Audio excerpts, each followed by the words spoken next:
Good morning, সুপ্রভাত। আজকে এখন 9:45 বাজতে চললো। আমরা সকালবেলা উঠে চা বিস্কুট বা ব্রেকফাস্ট কমপ্লিট করে যে যার মতন করে রেডি হচ্ছি। আজকে বলা যায় যে আমাদের এই ট্রিপটার শেষ দিন, অর্থাৎ আজকে ওই লামাহাটা তিনচুলে এই সাইট সিনটা করার জন্য আমরা বেরোবো। তো সেই জন্য আমরা তাড়াতাড়ি রেডি হচ্ছি।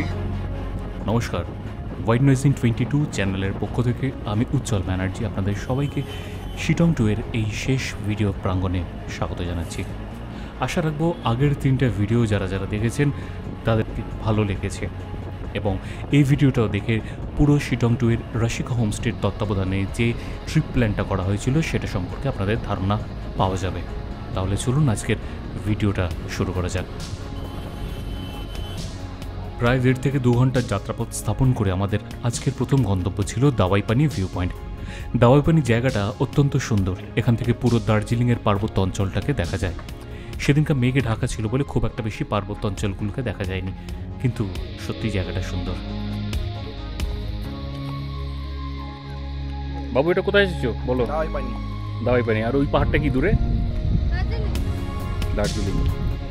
ওটা পুরোটাই দার্জিলিং। আমাদের টোটাল 18 জনের গ্রুপ মেম্বার্সের জন্য 3খানা গাড়ি করা হয়েছিল। তো একে একে গাড়িগুলো ঢুকলো এবং দাওয়াইপানিতে আমরা বেশ কিছুটা সময় অতিবাহিত করেছিলাম। कुछ बोलना है इस जगह के बारे में? तो बेसिकली ये जगह बहुत खूबसूरत है ऐसा सुना था, बट क्लाइमेट ने हमें फूल बना दिया है। हम लोग अभी बस येलो कलर का फूल देख के ही वापस जा रहे हैं।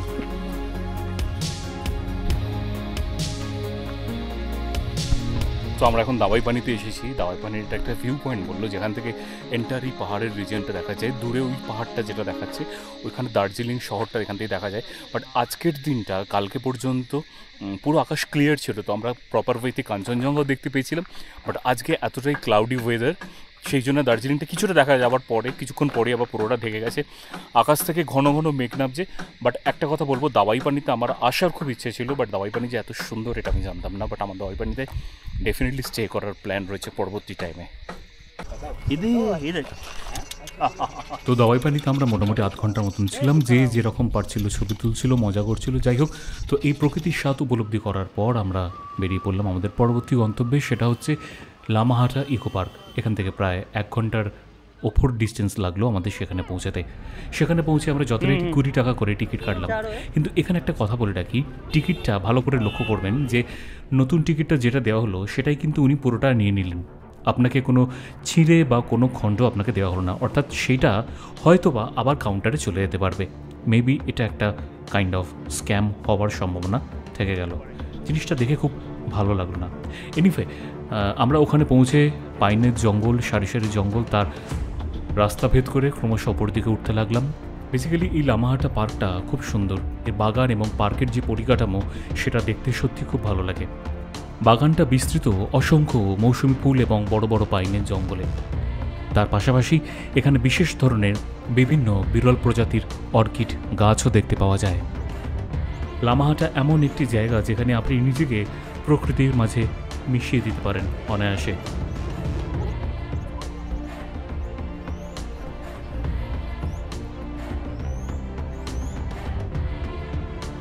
তবে এই লামাহাটা পার্কের একদম ওপরে যাওয়ার যে রাস্তা, সেই রাস্তা ধরে যদি আপনি হাঁটতে থাকেন তাহলে আপনার সময়টা কিছুটা বেশি লাগতে পারে। কিন্তু ওর আশেপাশ দিয়ে যে শর্টকাটগুলো রয়েছে, গাছের শিকড় বা মাটি বা পাথরের রাস্তা যেগুলো করা রয়েছে, সেগুলো দিয়ে গেলে আপনাকে একটু সন্তর্পণে যেতে হতে পারে। আর হ্যাঁ, এই রাস্তা দিয়ে হেঁটে ওপরে উঠতে গেলে কিন্তু আপনাকে কোনো হিলওয়ালা জুতো পরলে চলবে না। মানে আপনার পায়ে ব্যথা লাগতে পারে। তাই আপনি কোনো ভালো গ্রিপওয়ালা সফট জুতো যদি পারেন তাহলে পরে ওপরে উঠতে পারেন। কিন্তু এখানে একটা কথা আছে, ওপরে উঠে আপনি কী দেখতে পাবেন? কিছুই না, শুধুমাত্র একটা পাইনে ঘেরা জঙ্গলের মাঝে ছোট্ট একটু জলাশয়। অনেকে আছেন যারা বয়োজ্যেষ্ঠ মানুষ, তারা কষ্ট করে উপরে উঠে এই কথাটাই বলছিলেন যে শুধুমাত্র এই জলাশয়টা দেখার জন্য কি এতটা ওটা আবশ্যক? এটা কিন্তু প্রায় 40 মিনিট থেকে 1 ঘন্টার মতন একটা যাত্রাপথ। কেমন লাগলো উপরে? দারুণ দারুণ দারুণ আনন্দ পেয়েছো? হ্যাঁ, ওই কি বলে পাইন গাছের পাতা পড়ে পচে নতুন ফ্লেভার জেনারেট হয়েছে। কিছুই দেখার নেই, এত কষ্ট করে মানুষ এত উপরে যাচ্ছে, কিছুই দেখার নেই। এই লামাহাটা পার্ক দেখা শেষ করে বাঁদিকে বেরিয়ে বেশ কিছু হোটেল রয়েছে, সেখানে গিয়ে আমরা দুপুরের লাঞ্চ পর্ব অর্থাৎ ভাতের পর্বটা কমপ্লিট করেছিলাম।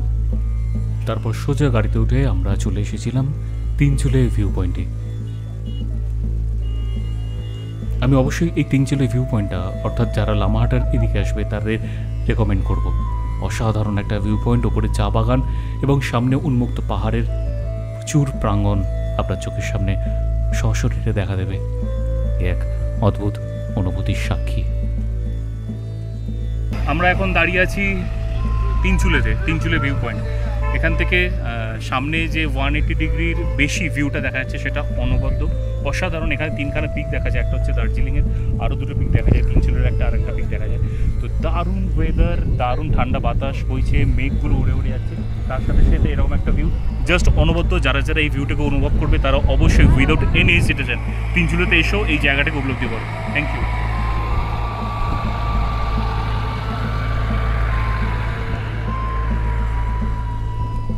তিনচুলেতে আমরা বেশ অনেকটা সময় কাটিয়েছিলাম, সন্ধে হবার আগে পর্যন্ত। গাড়ি রওনা দিল হোমস্টের উদ্দেশ্যে। পেছনে ফেলে থাকা পড়ন্ত সূর্যাস্তের রঙিন ছটাকে উপলব্ধি করতে করতে আমরা রাশিকা হোমস্টেতে ফিরে এলাম। কিছুটা পরে আকাশে দেখলাম অতি উজ্জ্বল এক চাঁদের আলো, আর তার তলায় অসংখ্য তারা, এবং দূরে দেখা যাচ্ছে পার্বত্য অঞ্চলের জোনাকির মতন জ্বলে দেখা আলোকবিন্দুগুলো। আজকে আমাদের রাশিকা হোমস্টের শেষ রাত্রি, তাই আমাদের জন্য একটা বিশেষ আয়োজন করা হয়েছিল। সেটা হচ্ছে নাইট ট্রেকিং, অর্থাৎ আমরা যতজন আছি সবাই মিলে পার্বত্য অঞ্চলের অন্ধকারাচ্ছন্ন রাস্তা দিয়ে প্রায় 1.5 ঘন্টার মতন একটা যাত্রাপথকে স্থাপন করব। পাহাড়ি উঁচু নিচু, এবড়ো খেবড়ো, মাটি পাথর, কখনো বা ইট, এই সব কিছুরই একটা অদ্ভুত মজা সেদিনকে আমরা অনুভব করেছিলাম। রাশিকা হোমস্টের তত্ত্বাবধানে আমাদের 3 রাত্রি যাপনের পরিকল্পনা আজকে এখানেই শেষ হলো। সবাই তখন টায়ার্ড ছিল, খাবার খেয়ে রাত্রিবেলা ঘুমের দেশে, এবং পরের দিন সকালবেলা সুপ্রভাতকে স্বাগত জানিয়েছিল সবাই। আর কয়েক ঘন্টা মুহূর্ত আমরা রাশিকাকে আজকে বিদায় জানিয়ে সবাই চলে যাব যে যার গন্তব্যে।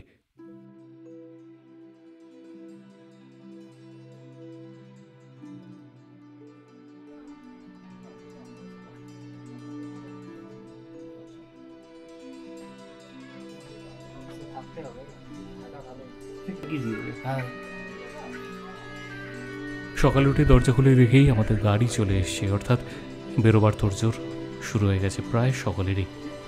রাজ বলল তার আগে একবার সামনে আরেকবার ঝর্ণার কাছ থেকে ঘুরে আসি। আমি আর রাজ সেখানে একটু সময় কাটাতে গেছিলাম ভোরবেলা।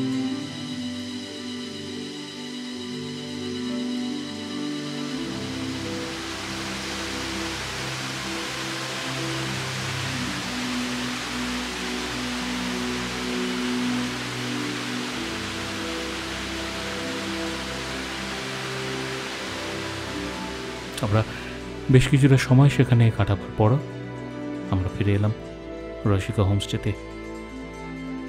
রাশিকা হোমস্টের পুরো ট্রিপটা, অর্থাৎ 3 রাত্রি এবং 4 দিন ব্যাপী যে ট্রিপটা ছিল, তার আজকে এখানে পরিসমাপ্তি করলাম। শেষ কটা মুহূর্তের রাশিকার কতগুলো ছবি এবং ভিডিও রইল আপনাদের জন্য। ভালো লাগলে অবশ্যই লাইক, শেয়ার এবং সাবস্ক্রাইব করে পাশে থাকবেন। ধন্যবাদ। আজ আসি, দেখা হবে আবারও কোনো এক নতুন ভিডিওতে।